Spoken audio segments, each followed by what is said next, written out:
Welcome to the United Saints of America. That's right, the Saints are back, and they are taking over Steelport in a big way in Saints Row 4. Ben, what'd you think? What a gigantic, crazy, goofy mess of a game this is. I mean, you never really know what you're going to get with a Saints Row game, or at least you used to know exactly what you were going to get. Dildo it bats. would be dildo bats and a Grand Theft Auto clone, kind of a ripoff.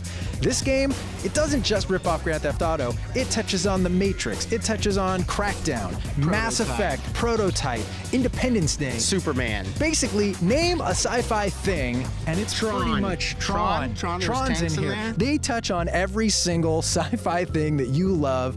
Are you trying to kill me or sleep with me? Charming. I found myself just so enthralled in the superhero side of this game, because you're a superhero, you're the president of the United Saints, and you get to be a superhero in Saints Row. So you spend a whole lot of time flying around the world, picking up a lot of these little things, and I'm like, ding, ding, ding. I spent like 2-3 hours just finding these little nodes so I can upgrade my superpower. I mean, it's like exactly what Crackdown, that kind of lure of picking up all these little objects. Just like Johnny Toddy. So basically what's happened here, these aliens have come down, they've enslaved humanity. It happens. It happened in The Matrix, and that's exactly what happened here. You've got a virtual version of Steelport that you're projected into, and you can just run around like a maniac doing all kinds of incredible things.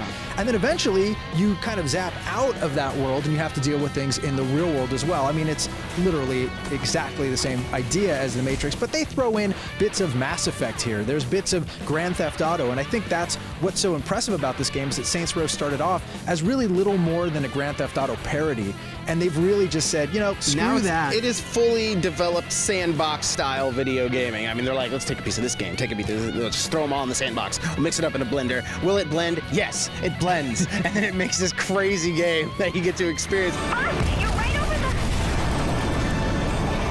Yeah, the only problem with this is that they throw so many ideas in here, and especially with the superpowers, that it ends up within the first 2 or 3 hours of the game kind of killing the whole vehicle portion of the game for me. Like, typically in this game, you gotta jump into a car and drive somewhere. That's what Saints Row, Grand Theft Auto, that's what these games are about. But once you get the ability to super sprint and then super jump and then run up buildings, I mean, you don't need a vehicle, to drive around. You certainly don't need a helicopter anymore, because I can actually glide faster than a helicopter can fly.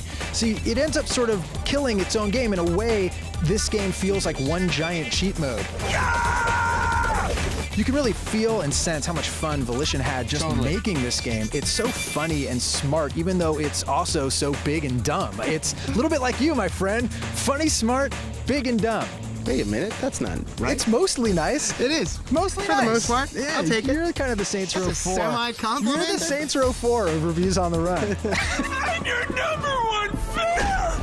You and I played the game on the 360, and I found there were some frame rate issues. Every once in a while, the game would go into like a saving mode, and just everything would freeze and lock up for like 5 to 10 seconds. I thought my Xbox was broken. It's just not the most polished open world game I've ever played. Allow me to retort. But there's something about it that stays fresh. The writing, the voice acting. Nolan North's in the game. Is that voice Nolan North? No, it's like voice 1, voice 2, Nolan North. You can just pick them. This game just keeps sending new things at you over and over again. I really had a good time with it. That's why I'm giving Saints Row 4 an 8.5 out of 10. Right there with you, my friend. 8.5 out of 10.